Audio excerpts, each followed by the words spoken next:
Session 7, Negotiation Strategy.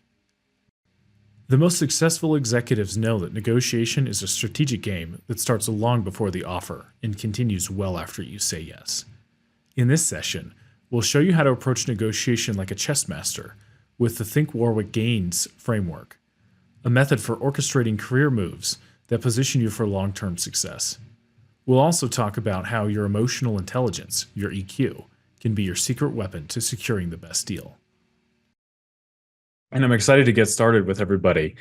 And this is not a topic you're going to learn in 2 hours. This is something that takes an entire career to concentrate on. But what I want to do is spend a little bit more time sharing stories of what can be done, just to open your mind. And if at the end of today's conversation, we get to a point where you're thinking, instead of how do I make the benchmark? Instead, if we're thinking, how can I break benchmarks? How can I get creative? How can I create the lifestyle that I'm looking for? If we can get to that mindset, then today's session will be a win. And I hope to accomplish that through a lot of the storytelling and then the fundamentals that we share here. So part one here, I want to talk about negotiation fundamentals, why again, mindset, which comes up quite a bit, is very important.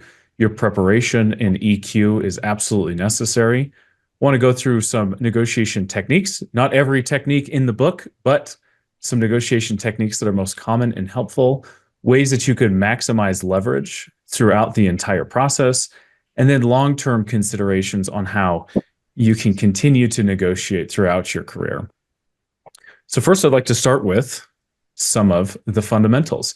And I want to start with the areas where people make the biggest mistakes. If you correct these mistakes, then you'll make tens, if not hundreds of thousands more throughout your career. So the first big mistake that I see is that everyone undervalues their worth in some capacity. And I think you often hear from negotiation experts, know your worth, know your worth, know your number, fight for that number. And from a contrarian perspective, Chris Voss, who's a FBI hostage negotiator you've probably heard from before, one of his favorite quotes is, "Never be so sure of your worth that you wouldn't accept more." Mm-hmm. And so we look at benchmarks, and we have these great resources that say, Beth should be making X amount, or Chelsea should be making X amount. And my thought process on the benchmarks is that they are a mean, they are an average. So do you negotiate for average if you're exceptional? It's a weird thing. It's like a weird concept. Like, I just want to be making the bar. Well, there are people out there that rise the bar. Why can't that person be you? And what's interesting, all of my clients think they're exceptional, and I have to agree and push into that and assume that they're exceptional as well and negotiate on their behalf. So because everyone thinks that, why not push the boundaries further? So we need to break down that those benchmarks are just a suggestion to get you a general ballpark, but there's no reason why you can't break them, double them, or create different types of options that are outside the status quo. And if we're not thinking creatively, we'll never do that. Inadequate preparation. And I think a lot of folks go into their interview and negotiation process thinking they know exactly how it's going to go. And that is information is your currency, and you need to treat it as such. So as you're doing your interview preparation and as you're doing discoveries through the interview process and through the entire job process, all of that information is serving your negotiation at a later stage. We've all been building up to this point. And it's about having positions to take and having fallback positions if they don't go well, or if something is not received well in your counter, what do you fall back to? How do you navigate that conversation? How do you do it with stoicism and poise? Speaking of which, the emotional entanglement is very difficult for lots. Many people say, "Hey, Jacob, why can't you negotiate on my behalf?" Well, to be honest, it's very difficult to negotiate on your behalf. You have a lot of blind spots. There are a lot of emotional triggers. There are a lot of things, drivers, like, can I pay my mortgage? The school dues are coming. My spouse is upset that I've been out of work for X amount of time, or they don't really care how I make the money or if I'm happy, but just that the end number is $20,000 a month or whatever it is. And there's a lot of emotional entanglement with why you are negotiating the way you are. And companies don't care about the emotional entanglement. That's on you. And we have to separate the emotions from the negotiation. And someone like a third party, like myself, can do that. And it's very easy for me to do that because I don't have to live with the consequences of your decisions, right? So this is an area where a lot of folks make mistakes, and we just need to do our best to separate that, and where having sparring partners can be very helpful. Poor timing. Timing is, this might be the number one thing that people make the most mistakes on, and that is that they don't realize that they're negotiating when they are. So I have I've had a really hard time. I'm sure everyone here knows that I obsess over word choices quite a bit. Like if you've looked at my profile, it changes like almost every day as I try to figure out who the hell I am.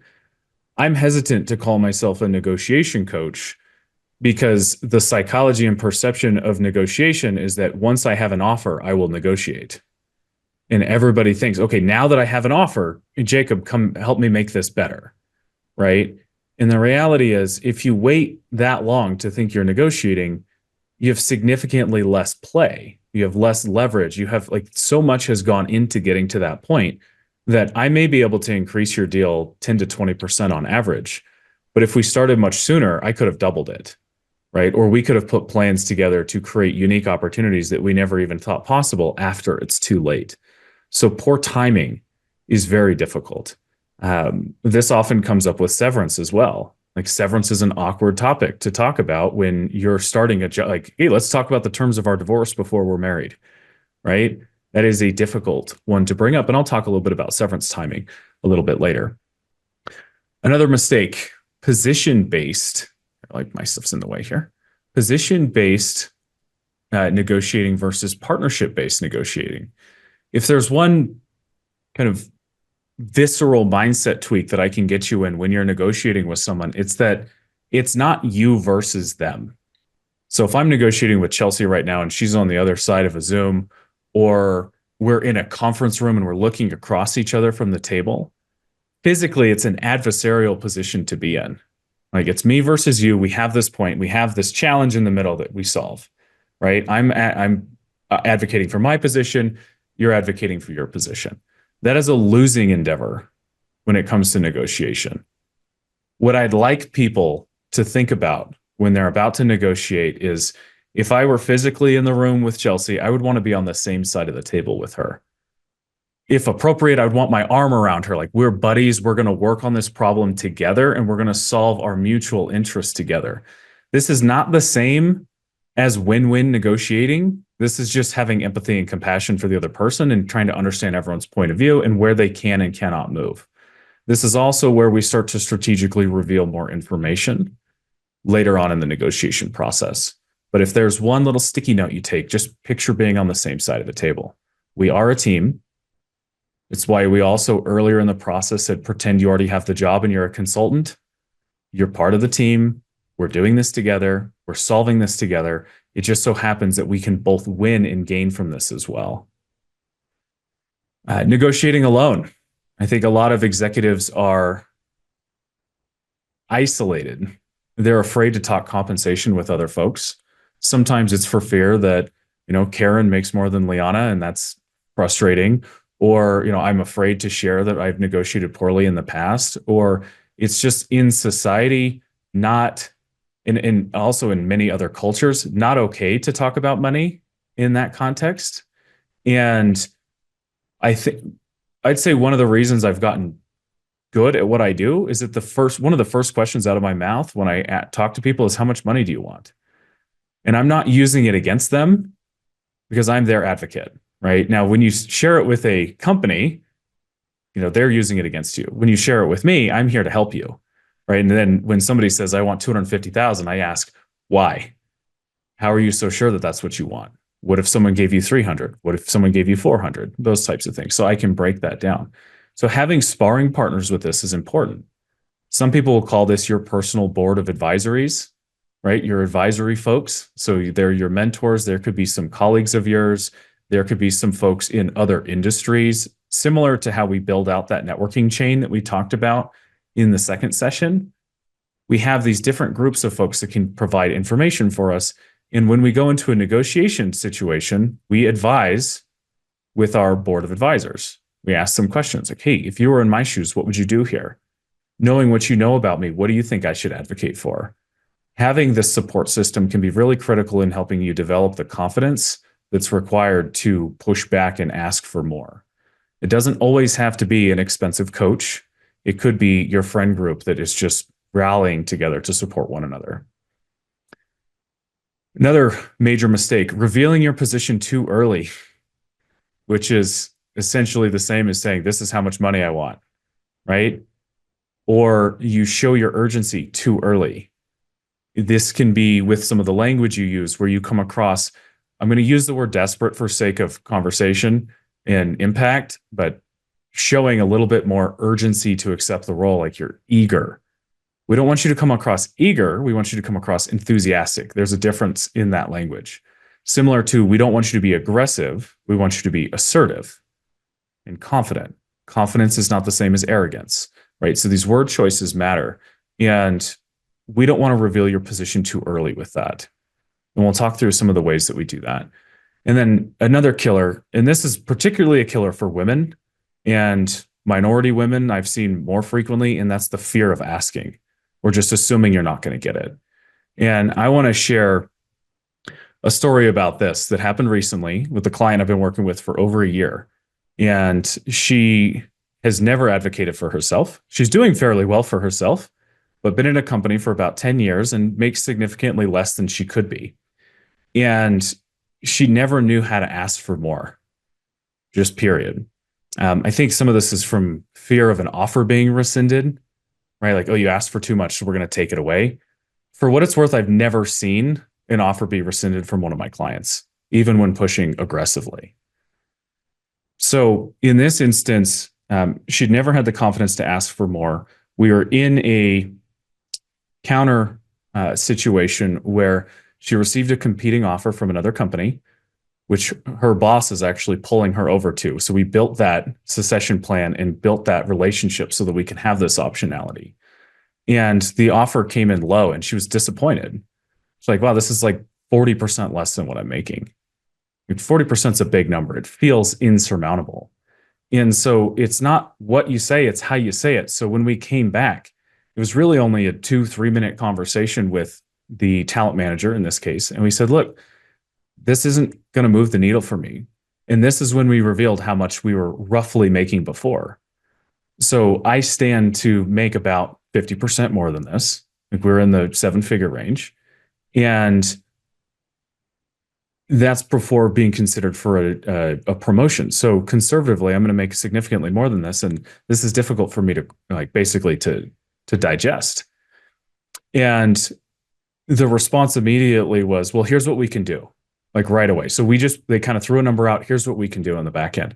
And before that conversation was over, we'd come up $440,000 on that call, which sounds absolutely ridiculous, right? It came up in equity. It came up 30,000 in base, and it came up, I want to say 250,000 in sign-on bonus in that call.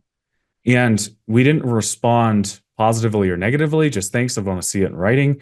And the response back was, I haven't really earned her trust yet. So the response back was, I'm not sure if this is enough yet. Let me circle back with the leadership team and see if I can get you more. And she was so taken aback that not only did the offer increase significantly on the phone with what they were basically allotted to go for, the talent manager expressed that it probably still wasn't going to be enough given the new anchor that we set. And he went back to go work on her behalf. And so that deal was signed yesterday. And it was the largest sign-on bonus that we had seen all year. It was $800,000 in cash sign-on bonus on this. And this was a Fortune 500 company for what it's worth, but it was not an executive role. It was a mid-level role, which is interesting. So just overcoming the fear of asking, just knowing it's not what you say, it's how you say it. Thinking about, if you're just afraid of asking, find a different way to say it. Yeah, I want to start with the pillars of negotiation here, which does apply to this even at your current company. So the 3 things that you always need to keep in mind is information, timing, and power. Those are really kind of where you're at when it comes to delivering where your leverage is. Information is your currency. You're gathering intel strategically while controlling what you share. And this is what we approached in the closer process in the interview. This is why we asked so many strategic questions. We're trying to get as much insight as possible without revealing the, I'd say, the most egregious urgency on our part or fear or anything that kind of damages our position of strength. That's what we want to hold back until a later point. So we don't always want to share like, you're my favorite company ever. I can't wait to work here. I'm so excited. Like you can't be overly eager, right? You kind of have to play it cool in the meantime. But when you get closer to the end stage, they know they want you, then we can start to reveal more of that information and more of that excitement to get them excited about going to work for us and make a bigger offer for us. So that's where the information that you've controlled starts to get leaked out at the right time. And that's what creates power and leverage. So we're playing, everything builds up into this. And this is a pretty meaty topic to cover. If you want to dive more into this, I would recommend reading You Can Negotiate Anything by Herb Cohen. It's definitely old school, like old white dude in the 80s. So be mindful of that language that's in there. But the concepts on information, timing, and power are timeless. And it helps you think about and simplify negotiation in terms that are more grokkable. For example, he'll talk about negotiating a dishwasher sale at Sears, right? Significantly easier to understand than a highly complex technical deal in the multi seven figures with Facebook, right? So breaking it down to its basic principles is important. And we'll talk about how these three pieces come together.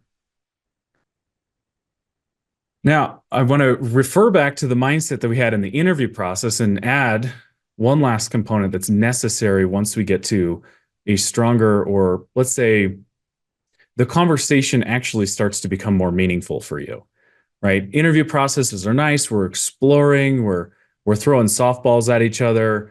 We start to scale up the pressure as we get closer to making a decision. We want to know where the dirty laundry is. We want to start asking the due diligence questions, the hard-hitting questions. We want to ask for $100,000 more, right? Whatever that is. As things get more difficult, we need our mindset to get closer to that of gratitude. And so we are still confident, we are still curious, we are still enthusiastic, but we have to express gratitude. One, so people recognize that the work that they're doing on your behalf is reciprocated and it feels good to take care of you. And the second part of this is for you, because when you're grateful for your opportunities, you have less anxiety. The gratitude and anxiety take the same space in your brain. So if you feel really anxious, like, oh God, what if they say no? Like, what if I'm going to ruin my reputation? What if I push too hard? You're feeling all that anxiety. Instead, shift it to, I'm grateful for the opportunity to have this conversation. I'm grateful for the chance, right? Like you have an option. And a lot of people don't have options. There's a reason to be grateful right there. And so your gratitude can serve to alleviate that anxiety, build your confidence, help you express things with more curiosity, and keep your enthusiasm high in the most high stakes situations.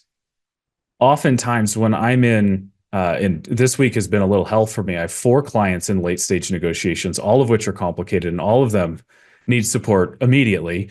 And if I can just get them in that headspace of gratitude and confidence, they perform significantly better. And it's a volley back and forth, but this is the core mindset that you need. All right. I also want to talk about the power of preparation in a little bit more depth here. So this is why we treat our interview like a discovery process and that you're a consultant. We're doing our homework. We're researching the company, the industry trends, but we're also leaning into your experience about the market in general, your business knowledge, your business acumen.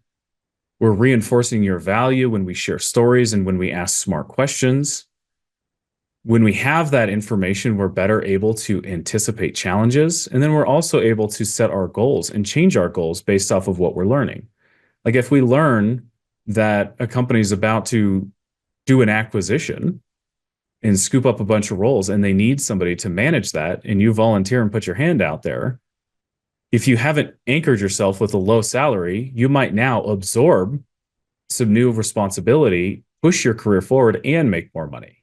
But you wouldn't know that if you weren't adequately prepared in asking the smart questions. So this is where things are radically different than when you used to find jobs in the middle of your career.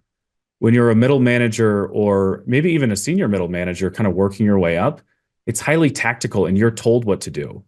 Someone else tells you where the challenges are and says, go fix them. Someone else gives you the goals. This is the mindset where you set them for yourself. And that's a key difference. That's what helps you break through that ceiling there. And so I'll tell you, I alluded to this earlier as we talked about planting seeds, but I mentioned that we had several deals that were starting at a $600,000 range that were up leveled to seven-figure ranges. So I have a client who had been a VP for a long time, larger companies, and was being interviewed for a senior director role. And they liked the company. They knew some of the executives, had some internal champions.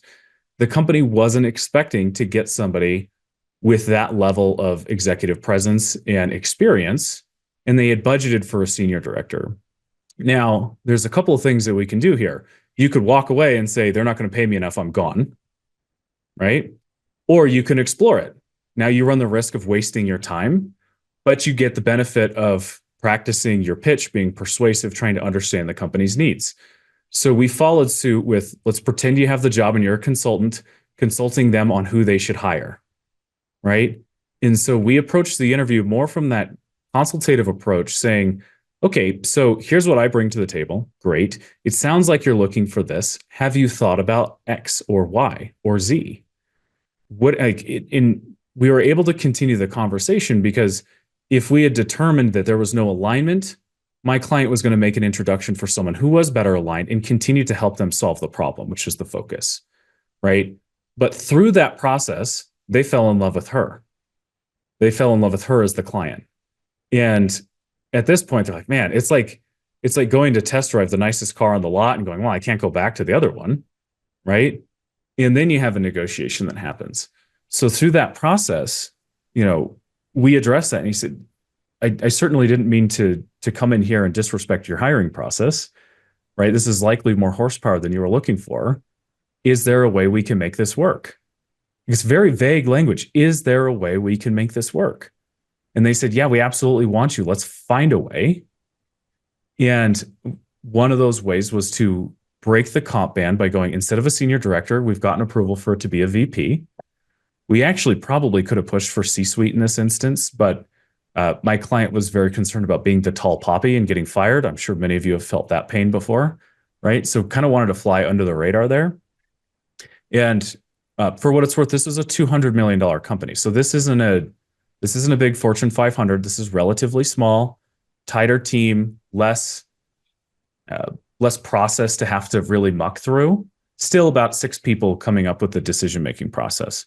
But as we focused on the value that they would provide in the role and the impact, we actually focused on how the company would have this big win if they were able to attract top talent like this and create a story about it, and how it would bring different folks. I can't name the function that they're in, but it would bring different folks into that function and show that they were more innovative. And it actually turned into a PR play and a win in a big move in innovation for the company. And that ultimately helped rescope the role and nearly double the compensation from that $600,000 range. So lots of nuances there.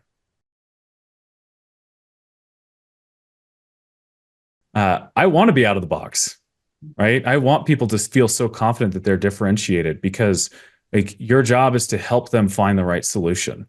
Now, ideally, you are the right solution, right?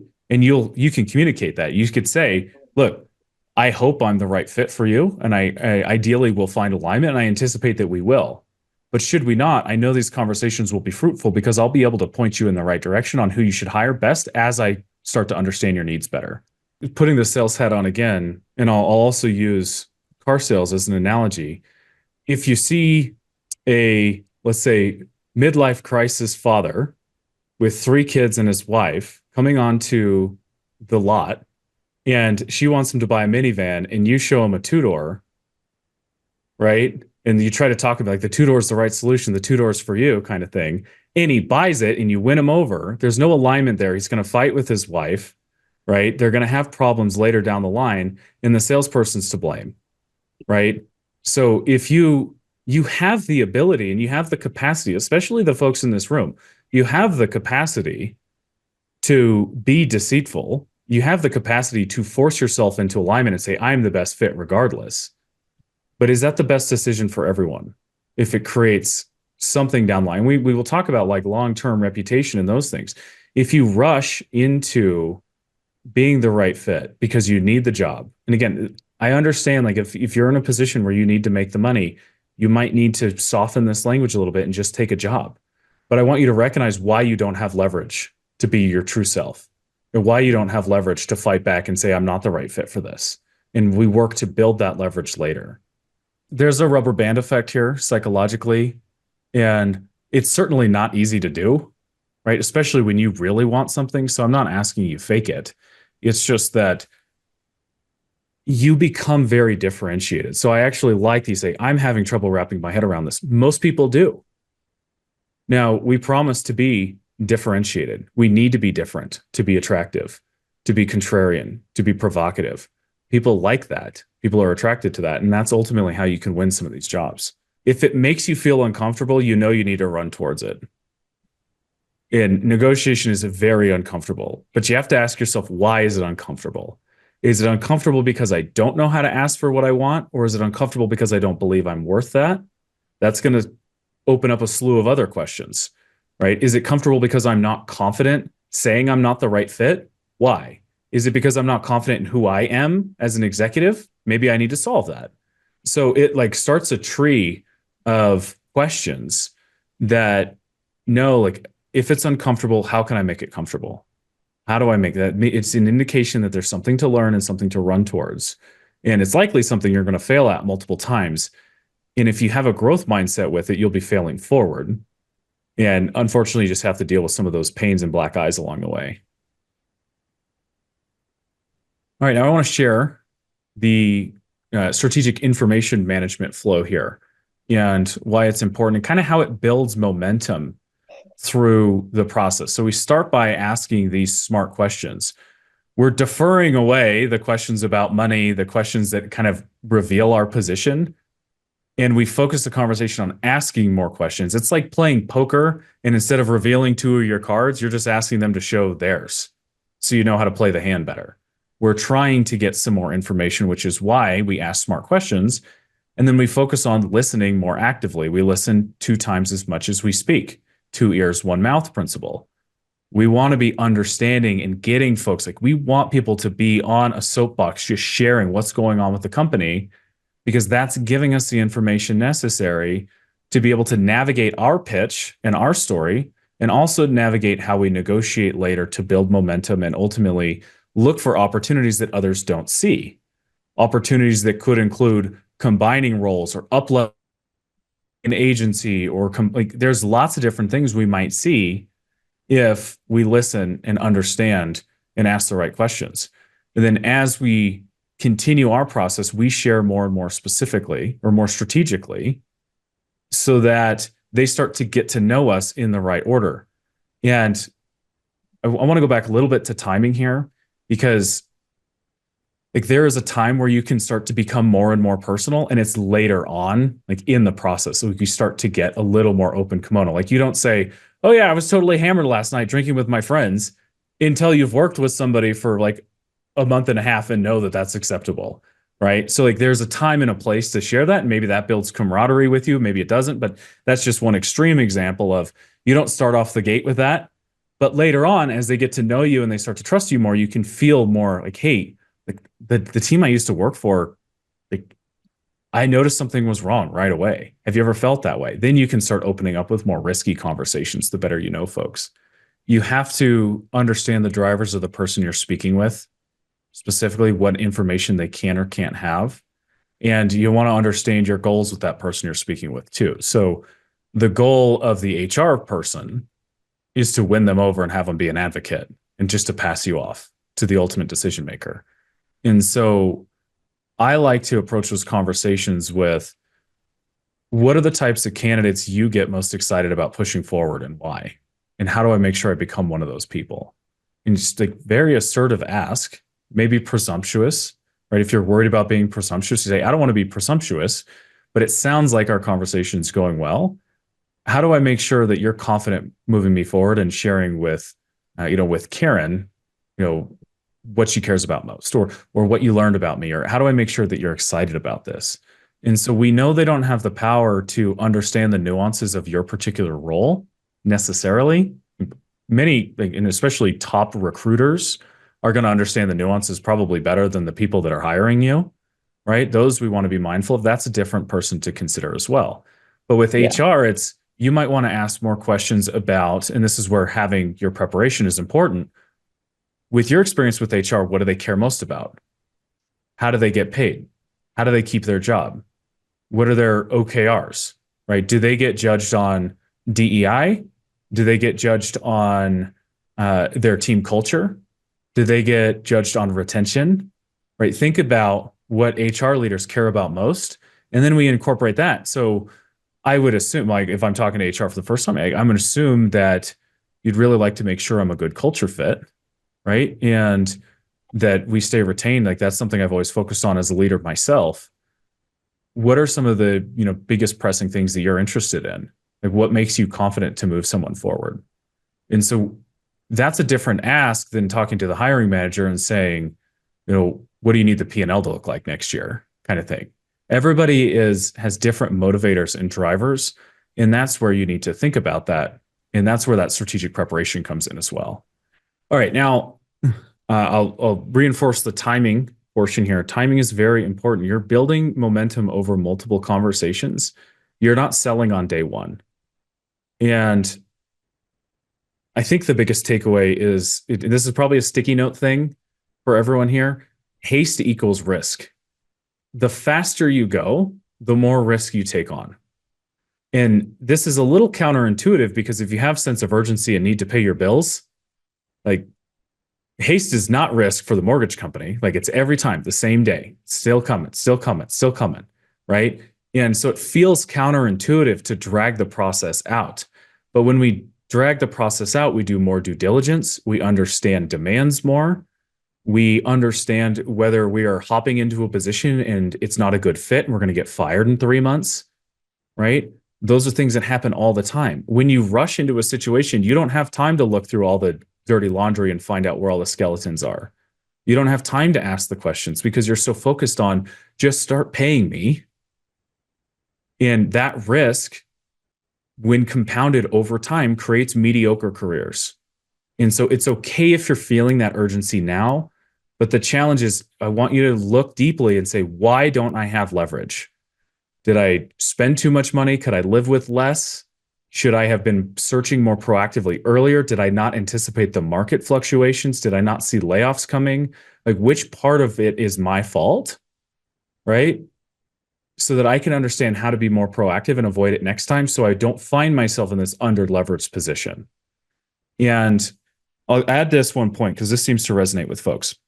So how come a company can spend 4 months to get to know you, send you through 15 rounds of interviews, ask you for deliverable after reference check after background check? I had a client the other day had 15 background checks, like 15 different backchannel conversations, and one came back negative, and it changed the deal. And so how come they can do all of this, right? Then they extend an offer to you and they say, you have 48 hours to accept. Like, tell me how that's fair. So there's information. I've talked about information asymmetry. They have the power and you don't. My job is to give you the power back, right? And so, no, I need time to review this offer in writing. I'm going to look it over the weekend. I'll get back to you on Tuesday, right? We need to control time and give you the tricks to control time. And timing is what ultimately creates leverage, right? If we can go through the entire process, be differentiated enough so that you're the only answer for them. Like, Rashmi, you're the only one I want to work with. Like, there are 3 others in the process, but you're the one I want to take to prom, right? Like, you're the one for me, right? You want to work that process. And then as you drag it out, the likelihood that they fall out of the process is greater. Therefore, you're eliminating their alternatives and becoming their only option, which increases your power. Now, there is a way to do this strategically. And it's a pretty reasonable ask to say, I'm going to take a couple days to review this. We also want to plant positive intentions like, I look forward to working with you. Therefore, they think it's a done deal, right? I look forward to working with you. They might even internally say, we're going to hire Rashmi, right? And if they're verbalizing that you're already there, they're going to have to more or less yield to some of your, I'll say demands. We're not making demands, we're making requests, right? They're more likely to yield to some of those things as the pressure on them gets higher to bring you in. It's one of the reasons I love negotiating around the holidays, because you can say, oh, I'm out for Thanksgiving. It's a great time to discuss with your family, right? Or I have PTO for a week. I'll discuss it here. You can drag stuff out. And yet companies are urgent because they want someone in seat Q1. Like they're trying to hit their budget. They have a greater urgency than you do. And instead of hiding, like you don't necessarily need to push back very assertively if you don't have those skills developed yet. You can use the holidays as a placeholder to push back for you and get some more time and push things along. We want to do this respectfully and with a lot of compassion. I imagine there'll be some questions for that part too. This is a very strategic conversation, how you drip information. And this is also how we build our power. So one of the key principles that I share every time is that a company needs to know that they can get you or they won't go to work for you. So they need to know that that's where that enthusiasm comes in. Like they need to know that you're actually interested or they won't even bother. And so you might say something like, I've had a handful of interviews, or you might say, I was in an interview last week for a VP role or a C-suite role. This is where you can plant that other people are validating you for high level positions. And you might also choose to share for a Fortune 500 company. That's going to set the perception that you're about to make a lot of money, right? And they're like, oh, I don't know if we can get this person. But then you add and you get ahead of it and say something like, but if I'm honest, I make a better impact at a mid-sized company like yours. And so I owe it to myself to entertain it. But ultimately, I'm more excited about this conversation for these reasons. And I look forward to working with you on that. And I'll keep you posted on the process, right? And I'll let you know how it's going. And that helps create control. It's like, look, I do have other suitors, but you're the one for me, right? And I don't want you to be deceitful here. It's very easy to tell everyone you're the one for them, right? If people think back to dating in high school, right? It kind of feels that way. And you're playing the field. You want to find a reason to be enthusiastic about each company that's genuine. So you might say, I'm torn on, like, I know it's likely going to pay well. And I know the title's good, but if I'm really honest, I'm more excited about working with a smaller team because I like to see things grow and I like to see my impact. And I'm afraid that won't happen at a company that size. Like if you were in my shoes, what would you do?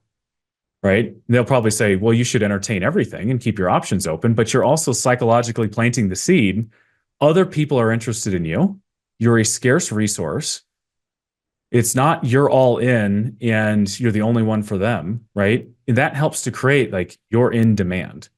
And so there's a lot of different ways to bring this up, and there's a lot of different times to bring it up, especially if, and we have a slide on creating bidding wars, right? Especially in a situation where 3 or 4 companies are after you at the same time.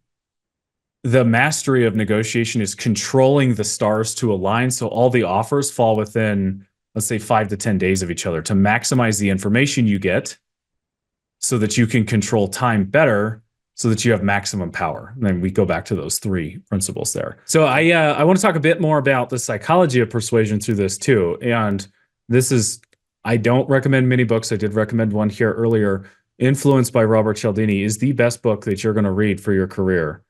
And again, highly recommend that you go through the principles. Marketers here will immediately see the things they do on landing pages and content and say, oh, that's what I'm doing. If they haven't read the book before, sales folks will see that as well. Product folks will see, oh, that's why we do this. That's why we do that. And see that it's baked into our lizard brains. And I just don't want you to lose sight of this. Like we're building rapport. We're creating scarcity. We're using social proof. Like social proof in this instance could be like when we had said, most people talk to me for these reasons. Or I was recently in an executive interview at Amazon.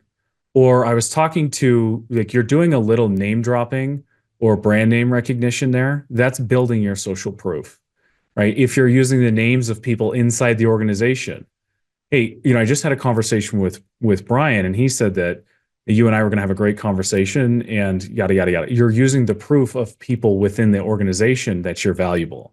So these psychological principles all play to building kind of the greater concept here, and never underestimate the power of being likable and bringing light to difficult conversations. In a similar vein, another principle is the emotional intelligence piece. You have to be hyper self-aware of how you are communicating constantly. You want to be aware of confidence and power language versus desperation and neediness. You want to demonstrate empathy strategically. You want to side with folks, understand their point of view, probe at their questions. And to that question we got earlier about, I'm hesitant on offering other people in the interview process, it sounds counterintuitive, right? If you're demonstrating empathy, you should understand that the hiring manager, they want you to be successful, but they ultimately don't care who is the person that's successful, right? In an open-ended search, right? I'm not going to get into nepotism or any of those other deals like insider trading kind of stuff. But they want you to be successful, but they honestly just need the problem to be solved. And if you're being the person that promises to solve the problem and support them, they're going to be more attracted to you. And they may say, I need to work with somebody that's this much of a straight shooter, because honestly, truth and being a straight shooter and that confidence is lacking through all of corporate America. Like, it is not, I mean, you know it when you see somebody that's genuine, and it's rare. And we all know that to be true in some capacity, right? And so that demonstrating empathy is really important. Regulating your reactions. If somebody lowballs you, you don't get sad, right? You will take your stages of grief, but do that off of the phone, right? Don't do that publicly. Usually what happens is I get the text message that says, what the F? Question mark, explanation, like, I can't believe this. Can you believe this? How did this happen, right? And my job is to let people vent. Sometimes I'll get frustrated with them too. And I'll say, look, like, we knew where the alignment issues were here. Like, this is that. We're regulating. Sometimes we're explaining. But then we come up with a plan to come back, and we stay calm under pressure, because emotions erode your leverage, right? We talked about getting overly emotional and taking ego into it. That stuff starts to hinder your ability to think more objectively. Also, we should never forget to read the room context-wise. It's also why I give the big warning, don't be Jacob Jr., because there are situations where I wouldn't behave like this in public. There are situations where it's okay to be funny, and there are situations where you need to be hyper serious and direct. And you need to read the room and take cues and mirror, and be receptive to the changes that you see. Session 7 workbook. Your assignment this week asks you to imagine you've been offered an executive role at one of your top companies. You'll practice using the GAINS framework to prepare your negotiation strategy so that you can secure the best possible offer. You'll also think through EQ strategies for dealing with tense negotiating scenarios.